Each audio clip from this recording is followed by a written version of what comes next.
Yeah, everyone, this is Thermites, and this is Fire Punch, Volume 8. Okay, whoa. So, this is in fact a— oh no, I turned it sideways! um, Sorry about that. Oh boy, that really messed up my reaction there. But, yeah, so, huh. I didn't even, it didn't even cotton on to me that Judah slash Luna's hair was, brown here. Is it brown, here? Where's an image for? I guess after time skip. Is her hair brown after the time skip? I guess it isn't. But I could definitely see it as a this is what's inside of them. Like this is Agni slash brother at his lowest, and but still trying to suppress Fire Punch, like not killing, not doing anything, but he is losing more and more of himself. He is now no longer it's hard to think of him as human because he's lost so much of those innate fallible qualities. Whereas like Judah has lost everything that made her Judah. Like she is now this normal girl. And then we cut here and we have the Judah who is the pinnacle of human evolution, the Judah who can become a tree and save the world and branch out to other worlds, like the one who can make Star Wars happen. And on the other hand, we have Fire Punch, but the full on pure flame monster that kills. I think that's really cool, especially because up until this point, the reason we've had the sets of three have been because of Tagada. Like it's always been Agni, Tagada, Judah, and if Tagada is dead, it makes sense that she wouldn't get one. And now it is just the two of them, and we are focusing more on that duality. So final predictions. Like once I read the volume, I can't say hey, I called it. I feel like there's no way the series ends where huh, we have to have a scene where like I think Agni has to die. Like we've seen Tagada's view of what happens when you die. That you go to the movie theater and you sit down and you watch the movies, you watch all the shitty trailers. I feel like we have to have that happen again, but with Agni. Or we kind of did get it with Agni a little bit, but I think the series has to end like that. I think it has to be a they go to the theater together. We might actually end it with a Agni, Judah, and Luna go to the movies together, like a this is the person you were trying to turn me into, and regardless of how that works ethically, ultimately I was your sister for at least 10 years. Like that relationship was not wrong, but it was something it's messed up, but it isn't inherently an evil period of time. I mean, it's such a messy situation. How do you talk about that? But yeah, there's no way I can see this ending rather than apart from Agni finds a way to kill Judah for good. Witch is gone now. He has a fight with either he has a fight with Sun, or Sun says, "You are my hero, you're my god, I'm not going to fight you," and Agni says, "Well, I'm going to let you all die," and he's fine with it. And then for some reason he dies. I mean, I think we could also have the if we want to go into sheer suffering, we could have Sun finally realize that, oh, you are not, you're not the Agni I wanted to worship. You are fallible. You are, a man. And so I'm going to kill you and get the real Fire Punch back. Or the real Lord Agni. Or even a, I'm going to become the real Lord Agni. I could see something like that as well. Yeah, final predictions. I think actually final prediction would be uh Sun refuses to do anything to hurt him. Uh Agni does say that he's going to let the world die. We end it at I think it would be really fitting if Sun kills him. Because then we could have the combo of Agni is now, Doma once more. He is going to this village where people are living okay lives and he's burning it down and killing everyone there. And now Sun is, like now Sun gets to be an unidealized Agni. Like, what if he could have killed Doma? What if he could have stopped this from happening? And then he does. And then we have that happy ending of he was able to kill this evil person who was pretending to be Fire Punch. Meanwhile, real Fire Punch finally dead for realsies. And then they go to the movie theater. That's how I would end it. Because then that would also leave it ambiguous to Sun as to like, is he going to go full on I refuse to believe this was really Agni, or does he fully accept that this is in fact Agni? Because also, like this isn't just half face on fire. The part of his like yeah, like it is a like wild fire punch. It is like this is the fire punch that killed everyone at Doma's camp. It is not the like heroic looking fire punch. And also his flames are like spilling over to Luna. So that could be a like he is going to kill her. Or like it could also be a he's going to like, she's going to become a tree and he's going to set the tree on fire. I think he's definitely going to kill her. He kills uh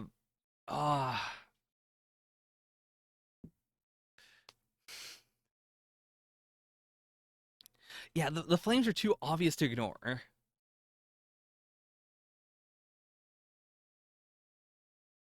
Yeah, like I don't think they're going to be able to live together in the world. Like that's been the last 10 years. I think we are going to leave it at a it only works if Agni is outright lying, if he's forcing this to work. If reality gets to be real, then he does not get to have a happy ending. Like if all the cards are laid bare on the table, he's going to destroy everything. He does not get to be happy because he can't let himself be happy. All right, now with that happy outlook, let's go right into it. So, got Agni, got Judah, got Naneto, Sun, Tagata, and the Ice Witch. Which, like, I definitely can't see Tagata playing a role in this volume. Like, unless it is a, like, we go to the movie theater in the afterlife and Tagata is there. Same with the Ice Witch. Like, Ice Witch, actually, I could see Ice Witch having some flashbacks. I could see Sun, like, remembering the Ice Witch saying stuff and then him, refusing to accept it, or him, like, he did know that the Ice Witch was losing her powers. So that could be, like, him flashing back and, we get to see as the audience how he knew that. So, by the way, I am saying Ice Witch because we got her name once, but I don't remember it in the slightest. If they say it again, I'll be able to recognize it, but I don't remember it off the top of my head.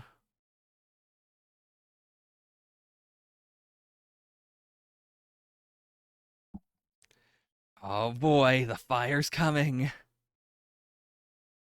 What is he doing? Like, is he trying to throw a log? Or is he, like, using the log to defend himself? Because we're not seeing, like, impacts at all. Okay, so he was throwing it. God damn. Who do they have left? Like, there's the lady who's dressed very skimpily, and there's Batman, maybe. But he wouldn't be any help, because his thing is, being able to tell people's true intentions. Oh boy, who is this?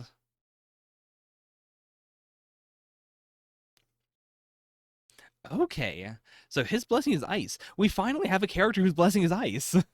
That's really surprising.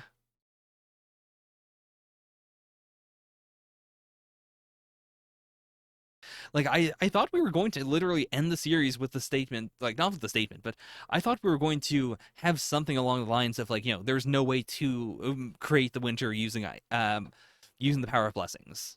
Like Togata said it was a nuclear age, like they set off a bunch of nukes and that's what caused the ice age. So I'm genuinely really surprised. That's also really cool. God, regeneration powers are so cool. And I mean, it is terrifying because it isn't even a like projecting flames that kill you. It is a like if he touches you, you are dead. If he touches you or anything he's touched touches you, like there's something so visceral about it. It's been a long time since we've seen this specific type of violence. Like the Agni punches people and destroys them and also like Like the flames are catching all around him and destroying them, and there's no way to put them out.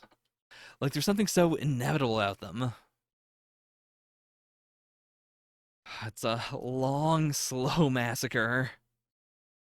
I mean, maybe we will get some mini boss fights, but I doubt it. I feel like that guy was the what if like let's show off a a blessed who has ice powers. But apart from that, I feel like we're going to cut right to Sun. I mean, this does like seeing him fight all these people does really sell the he is committing lots of murder.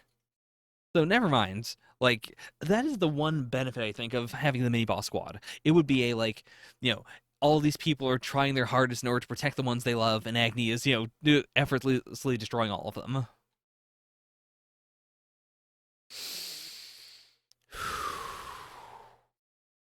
Please, please don't go any further. Like this is legitimately a prayer to him. Because also, yeah, like it's been 10 years. This guy looks like he might be like, in his 20s. But that means that he would have been a kid back when Agni killed his parents.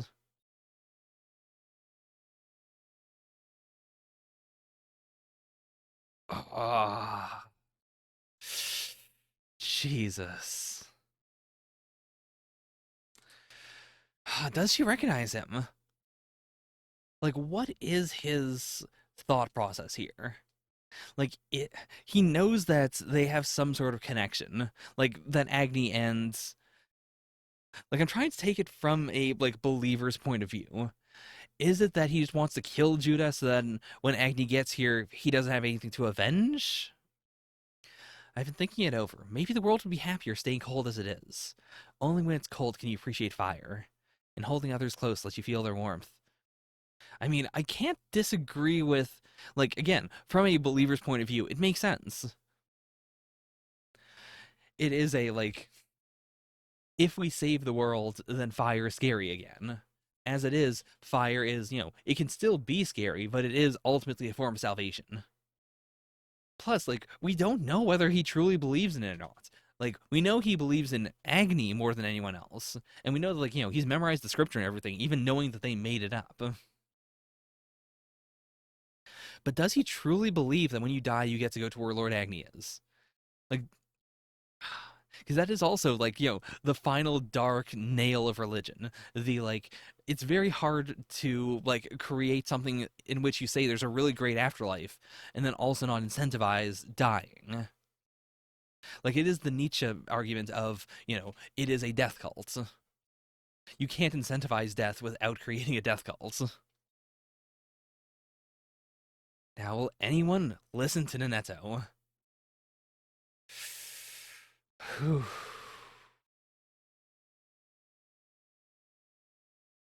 You always think you're so smart. Who told you that nonsense? Have you ever seen such a thing for yourself? Have you ever seen an ordinary man, an ordinary, pitiful man, as you said, who is able to survive the agony of fire? Fire burns oxygen as well, so you're saying an ordinary, pitiful human has no need for breath?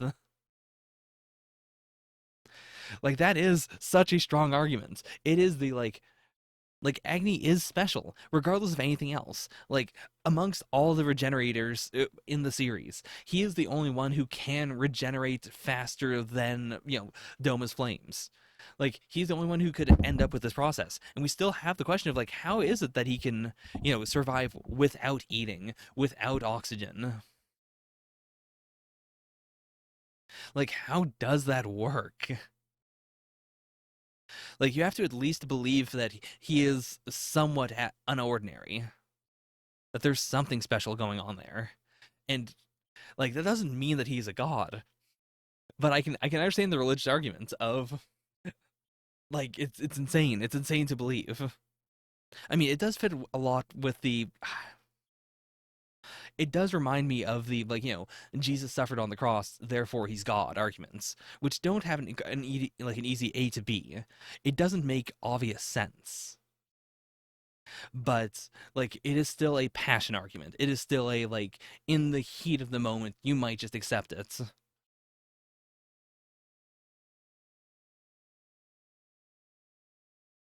Hmm. Their flames don't extinguish until they've exhausted their fuel, right? Then does the earth Lord Agni walks upon not burn? You know, that's actually a really good point that I didn't think about. Like, more so than the breath. Like, he does set things on fire, but he doesn't always set everything on fire. He doesn't leave constant flaming footsteps all the time.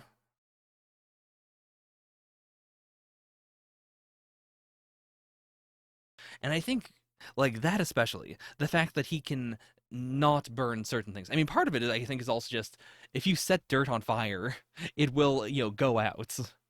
Like dirt will not stay continuously on fire because like there is a fuel in dirt.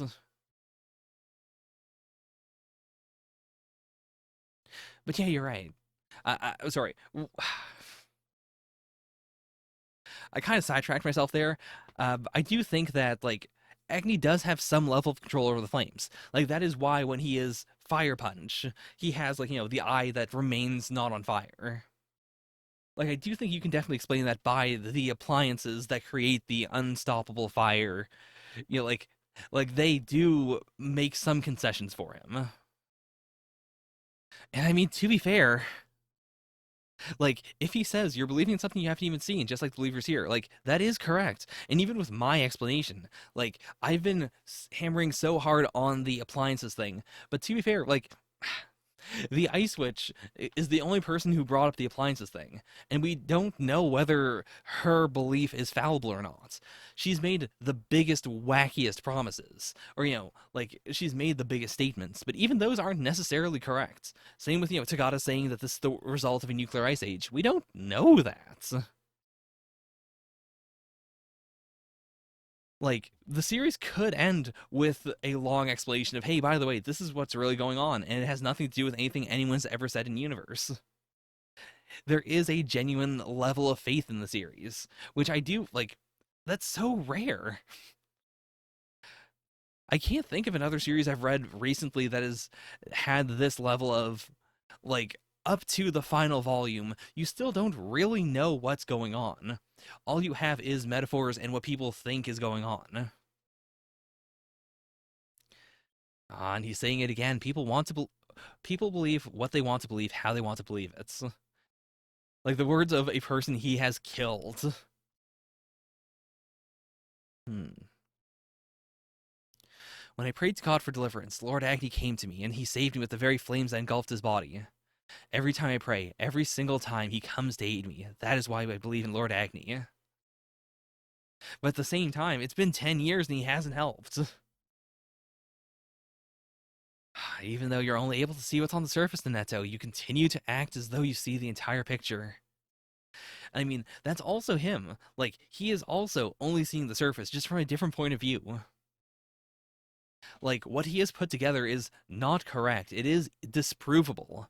But at the same time, like, I mean, that is faith, is it not? It is seeing a picture and then saying, this is it. I'm going to choose to say this is the whole thing. And if someone comes up with a contradiction, I'm going to find a way to patchwork around it.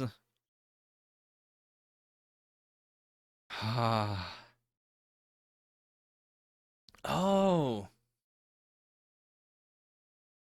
If you insist that Lord Agni is just an ordinary, pitiful human, then let's see if you too can survive these flames.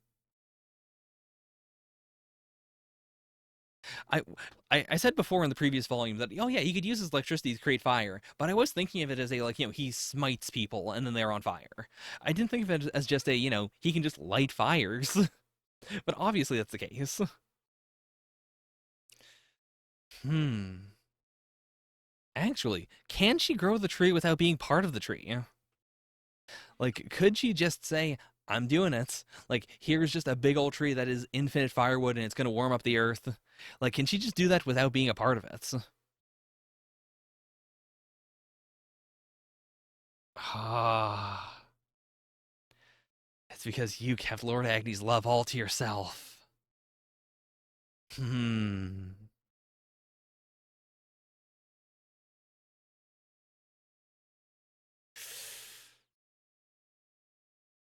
They got those parallels.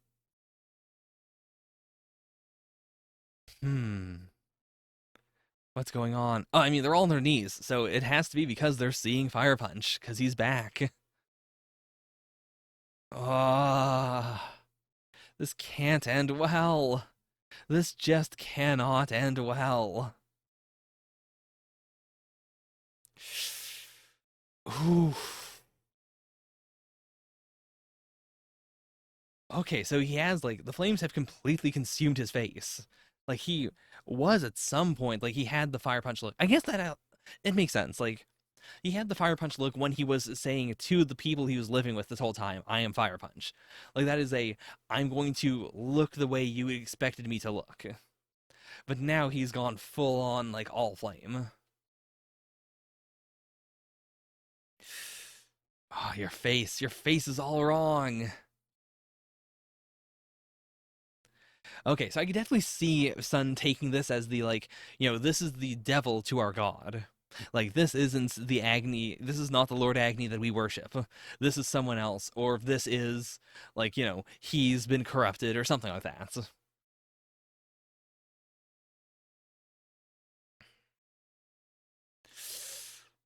You think just because he looks different, it's not him. I mean, this is also the counter to the like, you are what people look at you and say you are. And like, it's hard to shake that. Fundamentally, if you like, if people can't recognize you, then are you different? I would say that no, even if someone can't recognize you, you're still you. But if they perceive you as not being you, like it's different to them. Give me back Luna. Give me back Lord Agni. I guess I didn't think we were going to do a fight, but I think we might actually do a fight. I mean, I'm given a 50-50 on whether this is going to be a fight or whether this is going to be Sun kicks him and he gets lit on fire and then he just dies because he thinks he's not going to be burned. It could be either. Oh, snap. Okay, I guess we're doing a fight. God damn. I also do appreciate Fujimoto's willingness to go from like super low res to super high details. Like it's something I think he perfected more in Chainsaw Man than in Fire Punch. Fire Punch I think has the problem of like there's the contrast gets too high sometimes.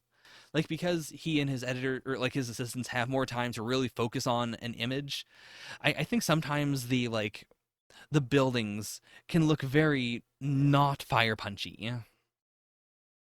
Whereas in Chainsaw Man, even during the very high res like shots of Japan, like it all still looks the same. Like the art style stays consistent. Like it still has this very grody look, this very like disused but also like more modern vibe. Whereas Fire Punch, like to be fair, Fire Punch is consistent. Fire Punch does do the like this is the way the buildings have looked since Volume 1, I want to believe. It's just like the contrast messes with my brain a little. It makes it hard for me to think that this is the same series.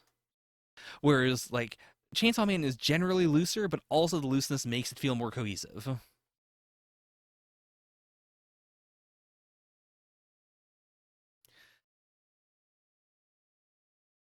Oh boy.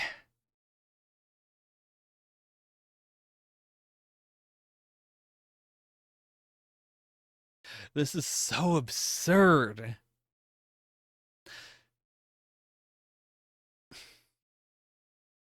Like Sun is so absurdly powerful. It's insane.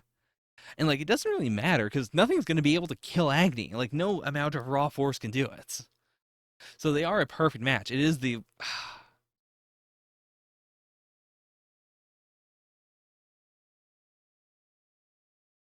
it's such a wild statement that like Sun doesn't know a better way to do this. He isn't pleading like he's not using like examples or anything. He's not trying to contact Lord Agni's like his memories or anything. It is just a I'm going to keep on hitting you until you go back to the way I thought you were.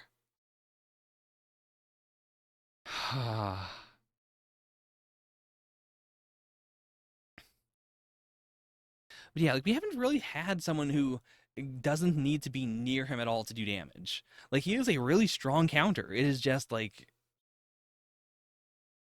there's there's no way to fully put him down, so it doesn't really matter.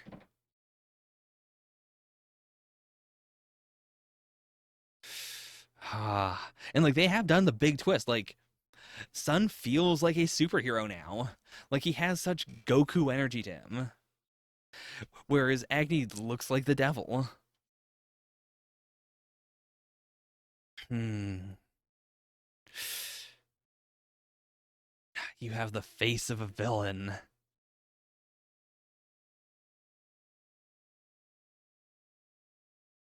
Hmm. I wonder what his thought process is right now. Like, we know his thought process right now is, like he's remembering the live commands. But I'm wondering, like, in this fight, is he trying to survive? I feel like he has to, right? Like, he is trying to save Luna no matter what. I was like, I was playing with the idea of him wanting Sun to actually kill him, but I don't think so. I think even before the repeated live commands, I do think he has been trying genuinely to do what though? Like I don't think he's been trying to kill Sun. I guess he has been. He has been trying to do the fire punch. Okay, he went back, but is he like? Is this a trick? It's got to be right. Because also like yeah, the fact that he can control the flames around his head. Like it is the ultimate giveaway. Like that and the fact that like he can make the flames not spread all the way throughout him. Like he has to have some level of control. That is more than just using your regeneration to contain where the flames are. Hmm. That's right. I have to kill someone. Kill someone. But who? Oh, he's completely degenerated. I don't know if we'll be able to say it again. So I do also want to say like just how much I appreciate the Ice Witch bait. Like the fact that in the early part of the series we have the like in volumes 2 and 3 specifically, I think, we have the double twist of like the Ice Witch is, the blessed that froze the world. Then the twist of nope, it's a nuclear ice age, and then the twist again of actually there is an Ice Witch. Like it's been such a good way to play with us and like by extension to play with Agni's brain. Like I can completely understand why in this moment he's completely freaking out. He doesn't understand what he's supposed to be thinking. Like who is he supposed to fight?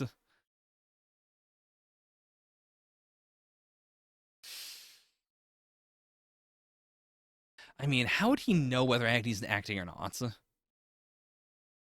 I mean, we also did set up the like if you mess with his brain, you might be able to like change him. I don't think he's dead. Like there's no way he's dead. I don't think that destroying his head would kill him. I I feel like he's just gonna fire punch Sun, right? Like there's nothing else he can do. Like this is the only thing going through his head is Luna slash like yeah. That is also like oh I get it now. I get the like the hard contrast of him remembering Luna over and over in his head, or everyone, including like Tagata, saying live, live, live, live, live. But now he's finally hit the point of, right, I keep on thinking about her. It isn't just that I'm thinking about her saying live. It's not just that's a burden. Like, why is that a burden? The reason it's a burden is because he loves her. Like, that's why he keeps on thinking about her. I think that's actually really.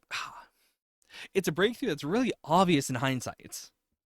Because, like, in the same way, she had the big reveal of, in which she was saying, like, yeah, I keep on thinking about you. I do love you. And I understood that we aren't really related because there's no way that we could be related. I could keep on having these thoughts. I think that's actually a really easy thread to hook back into this. Like, like, she had the exact same journey as he did in that respect. Like, she was able to make, like, she was able to make an understanding of her own feelings through that. But he's never really truly understood his feelings. He's been confused as to why people keep on telling him to live. But I don't think he's examined why it is that other people telling him to live would make an impact on him. And now he finally gets it. Like now he wants to live because he gets it. Ah. It's not gonna save you. I mean, that is also the tragedy of him. That uh, I guess, is it a tragedy? I was going to say that that he can't put the flames out, but he can. It's just he doesn't quite know how to. Like, I don't think he can point at Sun and remove the flames. I mean, he wouldn't want to either way. He did do this intentionally. But if he were to set Luna on fire, that might be like part of the final chapter, actually. Like, I could definitely see in the final few chapters, he sets Luna on fire and then freaks out and then removes the flames. As a, like, I've always been able to do it, I just hadn't realized it until now.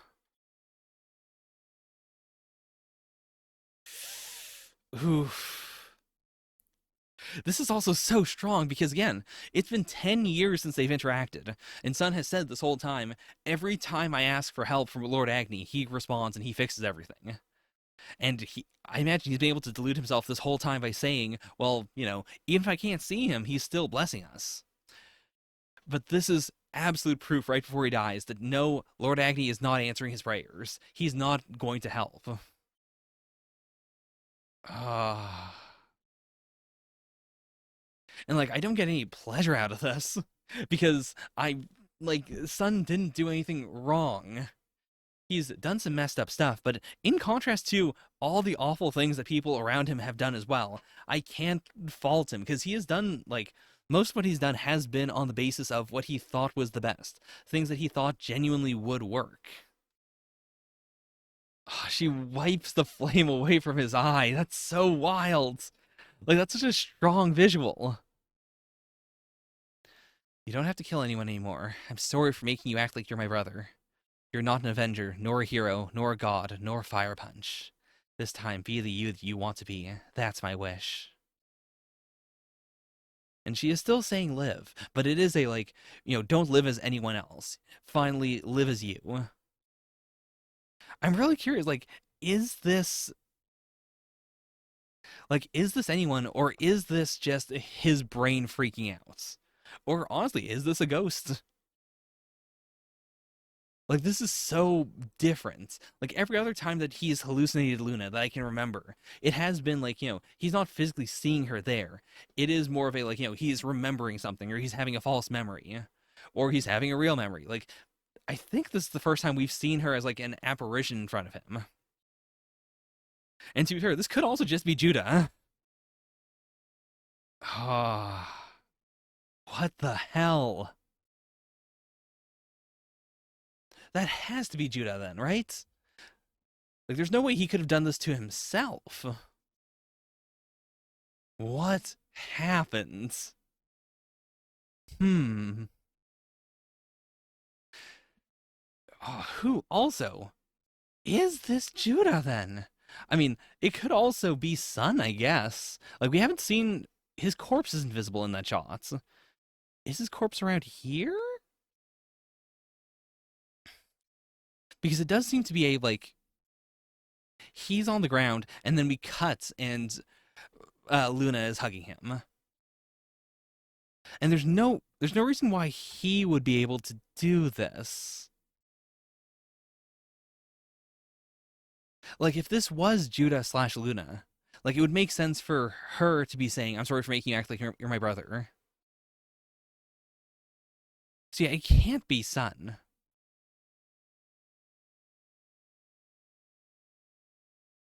And I mean, Judah does also seem to have some level of, like, she can grow trees.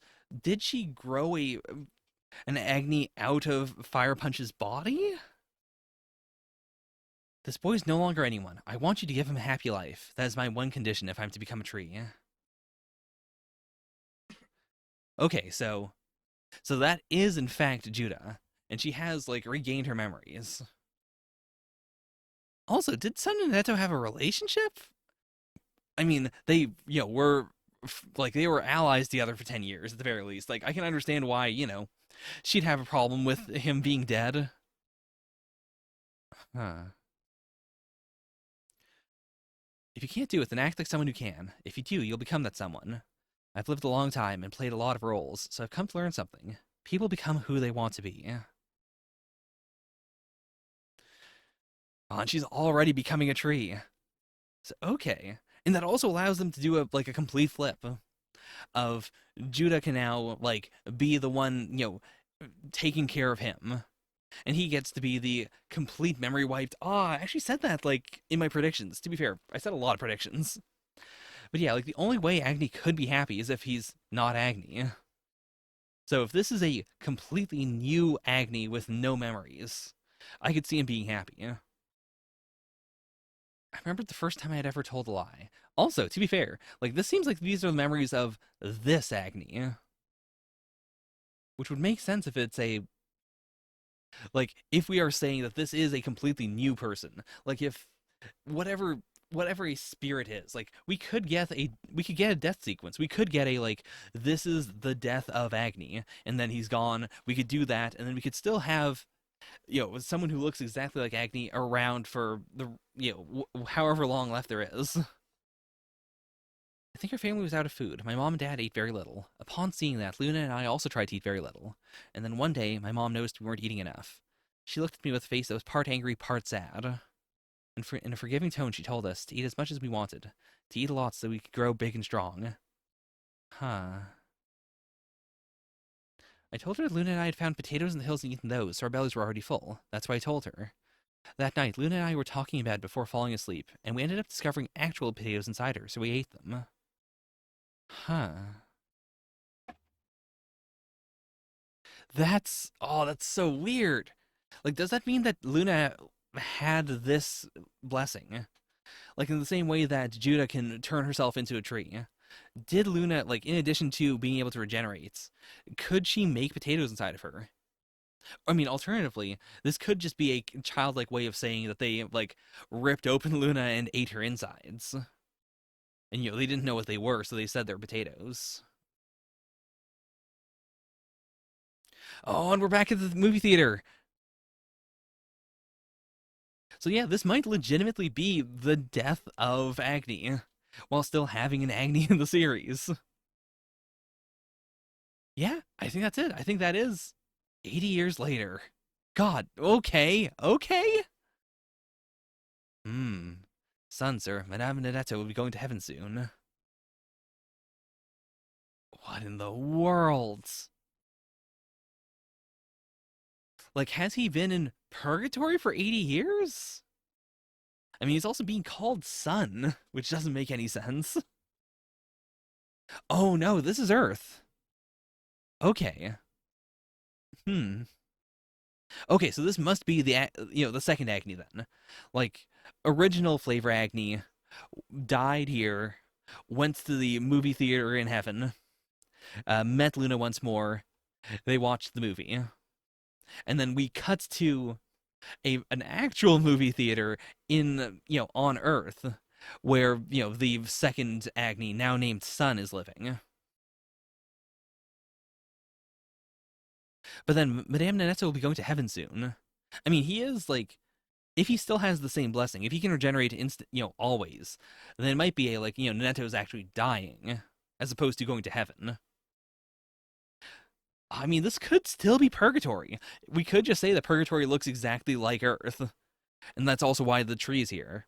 Or like that could also be like, depending on how hard Fujimoto wants to swerve, this could be like the tree of the fruit of good and evil. Like it could also just be superficially similar to the tree on Earth.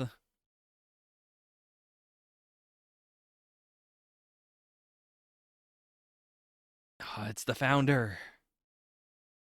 Okay, so yeah, this is definitely still like on Earth. That is the Netto having aged 80 years. I guess this also works actually. Like this is a parallel to like having lost, Agni having lost Luna and then turning Judah into Luna. Like this is Nanetto got to like Nanetto lost Sun, and then she was able to take Sun's killer, who had lost his memories, and she had turned him into his or her brother, or rather, she had turned him into Sun. I managed to build that movie theater, but never got to show a movie in it. I mean, that also makes sense actually. Like, if it was if Nanetto made the movie theater, because like she and Tagada were kind of a pair for a while. Like she was the camera woman for Tagada, so it would make sense if anyone else in the world would know about the concept of a movie theater. If anyone would have like built a movie theater, it would be Nanetto. And it's wild to think that even here, like Sun vis-a-vis Agni is still trying to kill himself. Like he still doesn't want to be, and he still can't. Like even without the baggage of his previous life, even without those memories, that is still his impulse. If it's too hard for you to live as Sun, you have to keep living, even if you must become someone else to do so. Okay, you raised me as the reincarnation of Sun. That's actually a really interesting character point. That Agni was willing to, take, like he was willing to make his sister. He was willing to just say, "You are my sister. You always have been. That's just our existence." Whereas Neto couldn't bring herself to do that. Even with a complete blank slate, she still told him, "Hey, you're the reincarnation of Sun." Ah. Now, who is this? Like, we didn't get a name for her in the movie theater. It is also kind of charming. Like, Tagada must have really given them like a lot of information if they were able to make a like movie theater attendant outfits that looks so similar to an actual one. Hmm. If you swallow the pill, even with your blessing, you can die. Okay. Very soon, a great war will break out over the Sweets. While the army was excavating weapons from the previous era in preparation, they came across this pill. Since everyone in the previous era was blessed with regeneration, they take this to kill themselves. Okay. I think that also means that like we know so little about the previous era, but I feel like like blessings have been described as appliances, and I've been questioning how that would have worked in the previous era, since it seems like some people are blessed and some people aren't. But I do think in the previous era it must have been something where you know everyone could use every blessing. Therefore, everyone is immortal. Also, everyone can, like create fire, create ice. It makes the most sense if all blessings are everywhere always. But like it's also interesting to think that they would need a pill to kill themselves. Like it wouldn't be a you turn off regeneration and then you just die. It is a like you need something that fights against the inherent concept of regeneration that's always around you that will always constantly revive you.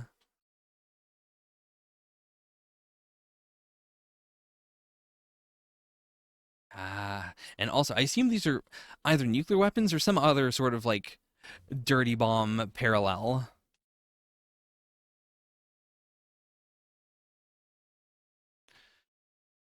Oh boy. It's strange that to protect the wheat they'd release toxins.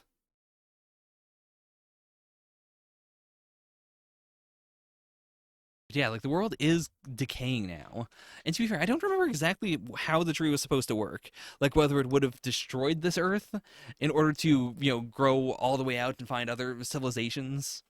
Because I do remember the end state was supposed to be like somewhere there would be. Actually, I guess I don't. What was it? I think it was supposed to be it would like drain life from other planets in order to heal the Earth again. Yeah, because eventually, like the point of it was to like keep humanity around until eventually humanity progressed to the state in which they could make Star Wars again. Hmm.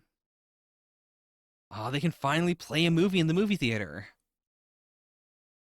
So is this Tagada's?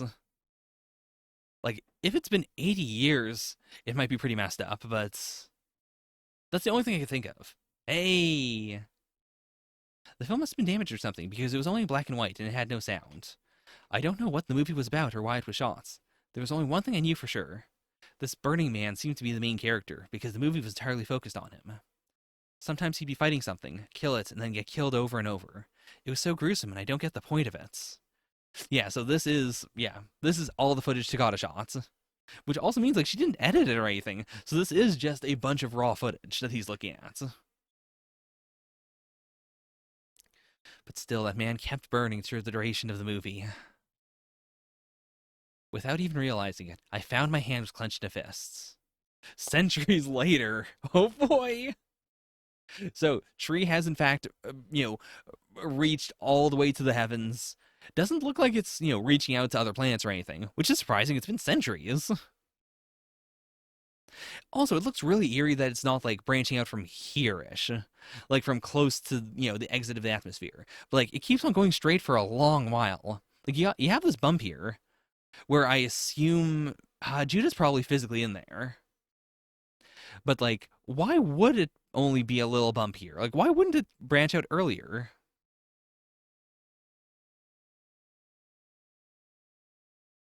What could this mean? Like, not that, but like, he sees that. The only thing I can think of is that, that man kept burning through the duration of the movie. That would make sense as a, like, I'm not going to die. Like, I'm not going to take this pill. I will continue living even if nuclear war happens and everyone dies. Hmm. Nothing to do. I had nothing to do for a long time. Sometimes my body would stretch and twist like I remember doing, but nothing would happen. Oh yeah, she is just floating in space. So I wonder if she also has, like the kind of regeneration that allows you to regenerate even without oxygen. Like she must, I guess. Like it's interesting that she's not like in a pocket of air or something. She is just in a vacuum. Sometimes I feel like I'll forget why I'm here, so I repeat it to myself again and again. I'm warming the earth for a single man's sake. Okay, so she is in fact stretching out.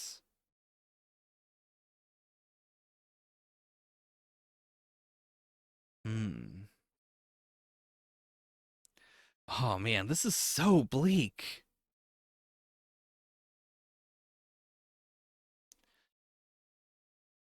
So like, is he even still alive?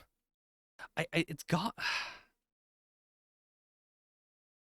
like she is warming the earth, and like we can't really tell what the Earth's like right now, but there aren't like massive craters or anything.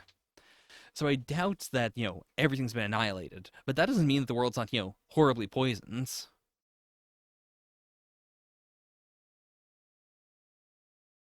She like I really thought that the sun was going to be the reverse fire punch by being like lightning kick, but I would say this is the true reverse fire punch in that she is still warming the world. Like that's still the same, but she is like creating life, and it is a like I continue to live in order to warm the world, in order to like continue to like make someone happy, but I don't remember anything else. In the same way that if you distill Fire Punch down to his base root, it is I want to destroy and I want to kill, but I don't really understand why. If he's not at least happy, I'll regret all this empty time for the rest of eternity. Millennia later. Hmm. Okay, so now we've hit the point where she's actually legitimately forgotten. Oh boy. Yeah, I mean, the original Agni at the very least is dead and has been dead this whole time. But is Sun still alive? I mean, I feel like she's got to just die, right? Like we have to see this tree finally die, because then they could go to the movie theater together.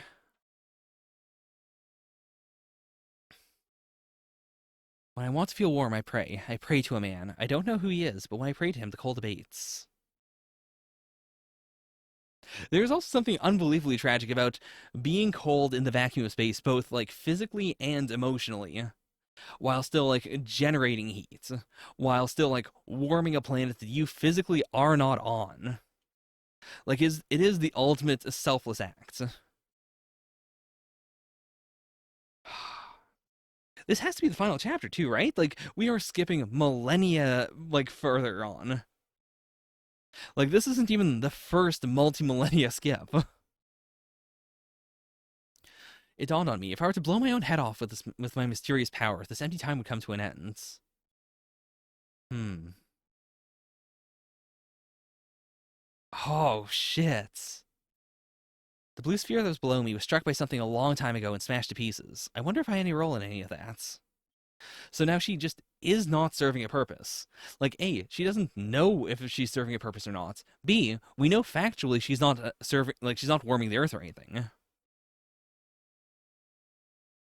And this does raise the big question of, like, if she does kill herself, does, like, is that the ending of the empty time? Like, we still don't know what the afterlife is. We still don't know if, the movie theater is real or if that is just, the last fleeting moments of Tagada's mind and then later of Agni's minds.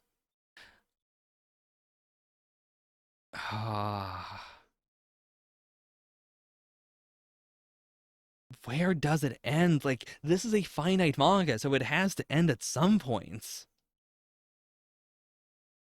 But there's so much boredom and torture. Like, what is the end state? Is it just she dies? I can't believe we have a chapter beyond that. It was an unimaginable agony. No matter what I thought or did, nothing happened. There was only nothingness. I was sure this pain would continue forever. And like she's enveloped by pure white. Like what happens? Did darkness stop existing in the universe? What happened?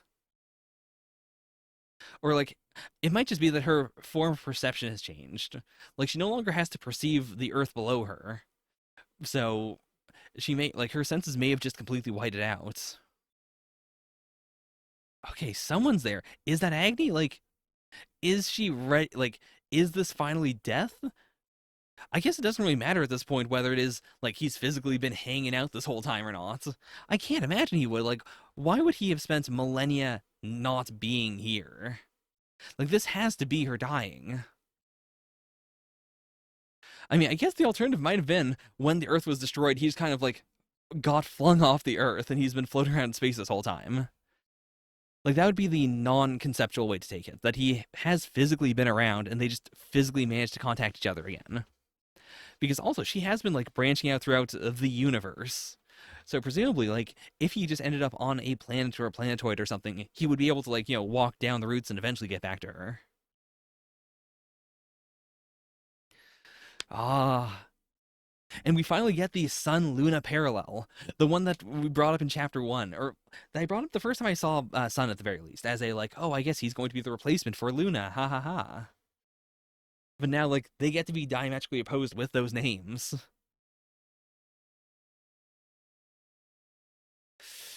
Ah.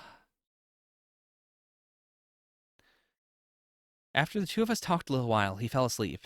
And a little while after that, I fell asleep too. That's it, right? I swear to God, we can't do another time skip. Okay, movie theater.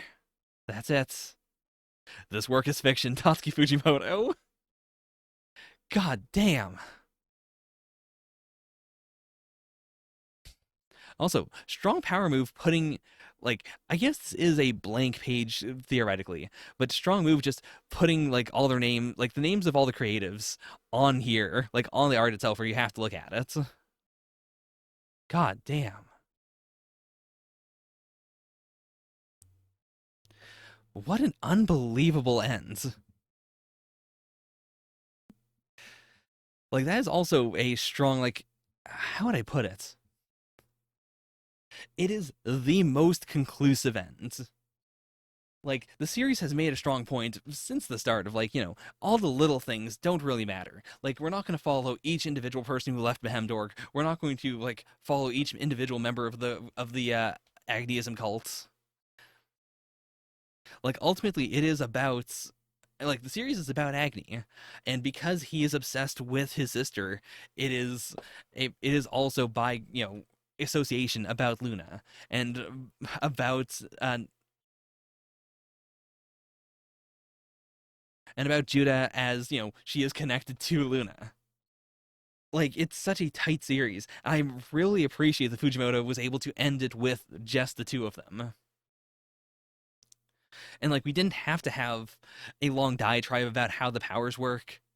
Like, we don't need it. Like, we don't need to know why it is that the two of them could survive this long as well. I guess she might just be able to survive because she's been drawing life from, all the other planets, whereas he was able to survive because of his regeneration. But like, we don't need a hard approval of how that works. The fact that they are, the last two beings in existence and that they were finally able to end it together is enough. And to be fair, even that, like, it's not even necessarily a they really died. I feel like that is heavily implied by the fact that we see the movie theater. That, like, this is finally Sun and Luna, these two versions of them also dying and being able to go to the theater together. Yeah, like, I refuse to believe that you can read it a different way. I was about to say, like, they could have just fell asleep and then woken up later, but there's no reason for that. It's like, this is, she's been warming the earth for this one person. And even if this is not literally the exact same person, it's still that person. And even if, like, it's so perfect. Ah, my brain's kind of just like, I feel like this is now the appropriate time to do a bunch of like overarching big, like, this is what the whole series is about stuff, and my brain won't allow me to do it. And I don't know if it'd be fun for me to like do an essay or anything, so hit me up on Discord. We have a Fujimoto channel. That channel will now be open to all unspoilered Fire Punch content. So, hit me up there if you want to talk about it, if you want to like bring parallels and stuff to my attention. If you want to talk about anything about the series, like, I want to talk about it. It's just my brain has gone bad and I don't know what to say.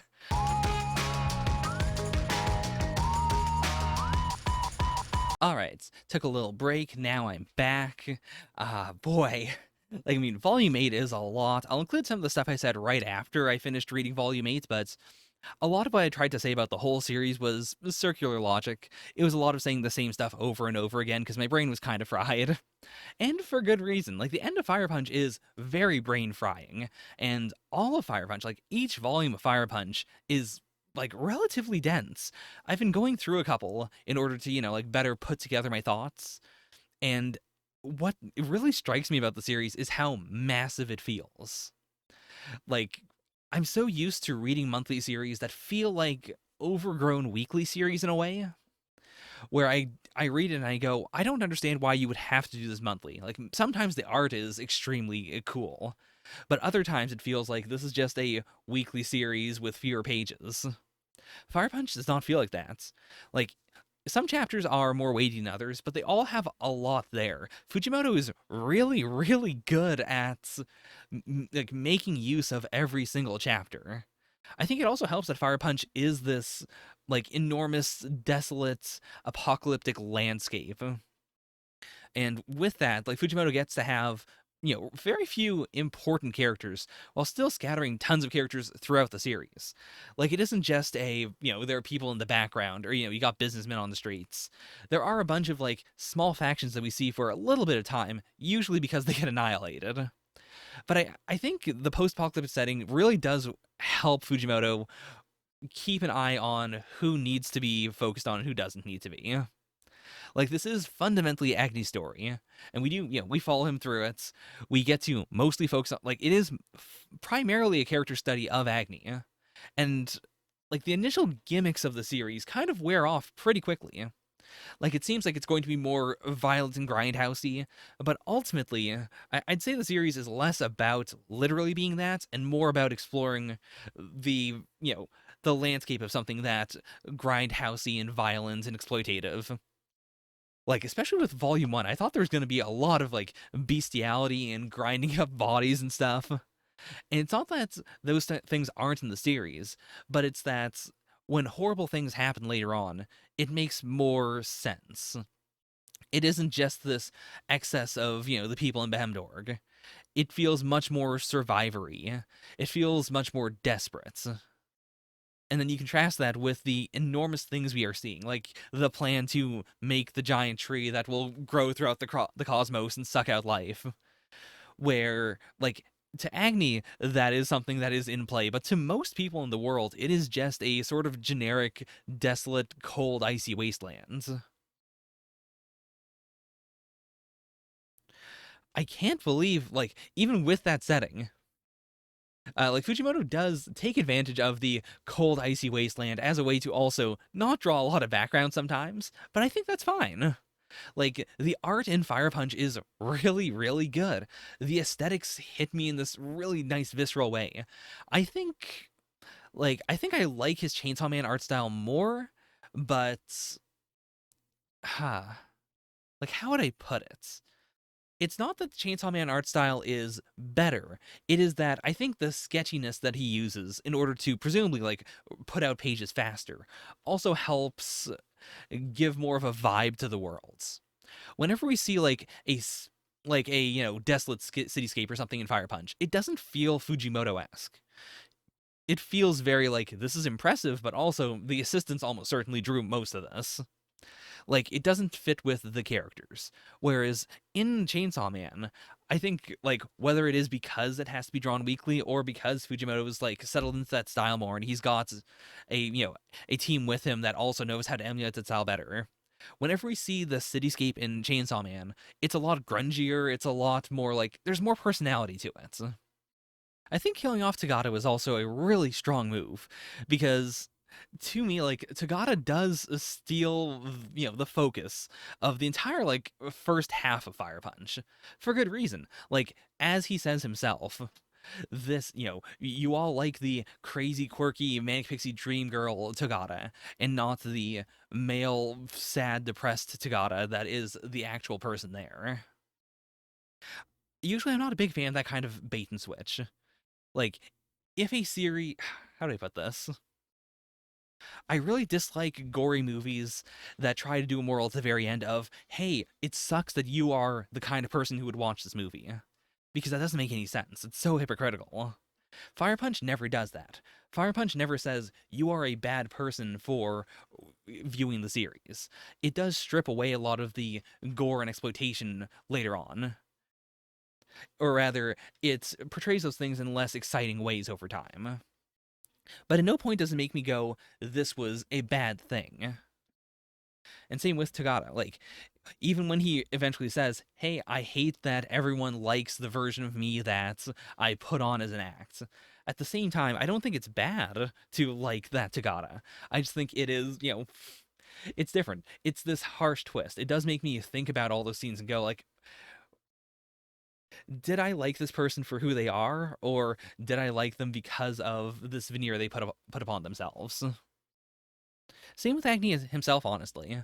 Like a lot of the early part of the series gives off this vibe of Agni is just being taken advantage of. So it's okay if he's, this badass that keeps on punching people's faces off. Like he's ultimately being used by Tagata. Whereas in the second half, he's no longer being used. He learns how to lie on his own. Like he becomes a much more despicable person. Fire Punch explores a lot of stuff, and like I wouldn't boil the series down to one thing, but if there's one thing that it really focuses on near the end, it is definitely the idea of like an unstoppable force. It is the shonen idea of the main character who never gives up. In the same way that a lot of Fujimoto's work, I think, uh, is based on his fixation with a certain part of the shonen ideal that he finds really weird, or that he wants to that he has ideas about that no one else will share with him. Like there's the one shot about the kid who, grabbed a bullet just because he figured there has to be a chance that this is gonna work. Chainsaw Man does a lot of that with like exploring what heroism is and what exactly like what it means to have the world on your side. In the same way, I think Fire Punch, like, I don't think it has an answer as much as it is just kind of saying that it kind of sucks. Like at the start of the series, Agni has this very simple shonen goal of I want to kill Doma. Like this guy is the big bad. He did a bad thing. He killed my family. He killed my friends. It's a super obvious revenge story. And then that's immediately pulled out under him when he sees what Doma's turned into after all this time. And then we see, like, okay, well, maybe what he can do is become a god. But then that's not as easy as it seems. That actually stands out a lot in the modern era, in which I'm currently reading like 50 different isekai stories, and half of them do have the idea of, what if I was a god for these people? Or what if I was just super OP and I was able to like develop this small village and get to know everyone, and everyone was my friend and they all loved me? Fire Punch does that on a very like small scale with the cult of Agni, where it's not sustainable, and as soon as he leaves, it kind like it doesn't devolve into madness, but they have to really force it to stay together, and by the end, like it's not it's not sustainable. I think it's actually really easy to write a story like that. Like that is the one detriment I'd say. There is this veneer of, if you are writing a story in which everything ends in an unsatisfactory way, then you don't have to figure out how to write, satisfying endings for those characters. Like in the end, we get an ending for, Sun, the clone of Agni, and Judah, but that's basically it. Like every other ending is not necessarily bad, but kind of unsatisfactory. Like I wouldn't say Tagada's death is bad, but I would say, like it is this very like hard endpoint. He doesn't end up really doing a lot of what he wanted to do. It is very much, just the journey without a extremely satisfying destination. And even like the final destination uh for Sun and Judah is like it's satisfying in a way, but it is this big statement of, is this worth it?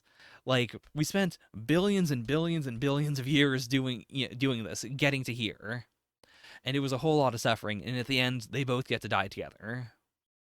Whether or not they do, I mean, we see the movie theater at the very end. I'm taking that as an easy, like, yes, they really did both die at the same time. They're in the afterlife. Is all good. And it is, kind of the only thing you can do with characters like that who can outlive everyone else. But I don't think it really says anything about that. Like, it is a statement on the idea of, the unstoppable force, the person who will keep on doing this thing forever as long as it takes. But I guess it did just leave me feeling a bit unsatisfied. Like, even if the takeaway is meant to be, this is inherently unsatisfying, like this is, self-sacrifice is something that is good in the moment, but if you keep on perpetuating self-sacrifice forever, you're creating more misery than you are creating happiness. Like that'd be okay, but we didn't really get a lot of that. The first half of the series felt like it was kind of leaning into like something that I personally like, Camus' absurdism, the idea that like there is no inherent meaning, and so you have to kind of make your own meaning.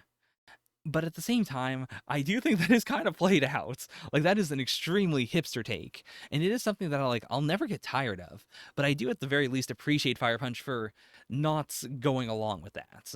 Like it is a very shonen idea of, make the world the way you want it to be, or, do things not because anyone tells you to, but because you want to do that.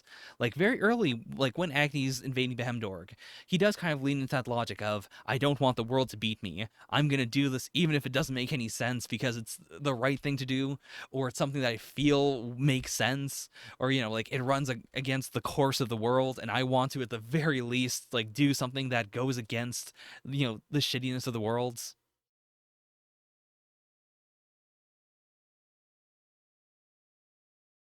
But it isn't that satisfying. That's really what I keep on coming back to. Like if we had had that as a thorough line, that'd be fine. But leaving it at Agni's like drive is, I guess also like the fact that it isn't Agni's drive that we follow for billions of years, the fact that it is Judah's feels really weird. Like as much as I enjoy Judah, I do think like fundamentally she is just sort of a prop used for Agni in order to develop. Like whether she is herself back in Behemdorg or whether she is like, acting as Sun because she true or not sorry, not Sun, Luna, because she truly believes she is Luna, even to the very end. It just feels very empty and open in a way that I don't like. And to be fair, like I won't drop any Chainsaw Man spoilers, but I do think Chainsaw Man does a really good job of staying away from that sort of thing. And even a lot of other of Fujimoto's other one shots do have a solid end. They all do make a statement that I find very satisfying, whether or not I agree with it. Like it is something where the characters come to a conclusion, and I think like that was very well done. I think basically all of Fire Punch is well done. I think the ending is good. It just doesn't satisfy me. But that's really all I can say about it. Like, I would still highly recommend the series to basically anyone who I think would be okay with the contents of Volume 1. I don't think I'd genuinely recommend it to someone who's into very grindhousey stuff. I imagine a lot of people who, read Chainsaw Man first and then went back to read Fire Punch probably aren't going to like it because they're going to come in with some very different ideas of what the series is going to be. But, like, it's still a really, really good manga. It's one that I would, like, unabashedly say if you want to read a character study, if you think that's like if you are a fan of action, if you can look at this art style and think this is really dope, then yeah, 100%. It's really just the way that everything comes together that I don't like. Like I am an unabashed fan of very tightly written things where everything comes back, it's all tied together in a neat bow. Like it feels extremely clever. And I wouldn't say Fire Punch is that. There's a lot of like it is very much a realer sort of setting. Like not in terms of the abilities or anything. And I do appreciate that the, appliances in the air never really get a like hard shonen answer. It is just sort of a general like there's some sort of mechanical situation that is giving people these powers slash they can activate these things, but we don't have to put hard limits on it. There's no way to like deactivate them or anything. There's kind of there, and that's fine because that's not what the series is about. The series is not a power scaling series or an escalation series. It is a setting that I find extremely fascinating. But at the same time, like I wouldn't want to see more from any of these characters. I feel like, they're all done. They've all had ends that I wouldn't want to be negated or anything. I don't want Chainsaw Man to travel to the world of Fire Punch. Like there's nothing I really want to criticize apart from that. I mean, that's a pretty big criticism. But apart from that, like everything else is just good. The action is good. The paneling is fantastic. Like the art is strong. Every character has a good, distinctive voice. I can fully understand why, the editors at Shueisha, at the very least read some samples of Fire Punch and said, you get to have a series in Jump. And like, if I had to choose between recommending someone Fire Punch and recommending someone Chainsaw Man, I would choose Chainsaw Man anytime. I think that's really it. Like, Fire Punch is much more outsidery. It is something that, like, I'm genuinely happy that it exists and that it is this wild and that, hopefully people will consume most of it unspoiled. But even if they are spoiled, like, there's not that much in the series where I feel like you can really be spoiled on it. Like, there's the really big one. There is the tree. There is, the famous Star Wars panel. But that's about it. And those aren't that important in terms of the ending. Like, I suppose that is the other, like, strength to making it so loose. Like, it is something that requires you to actually read the whole series and, care about the characters.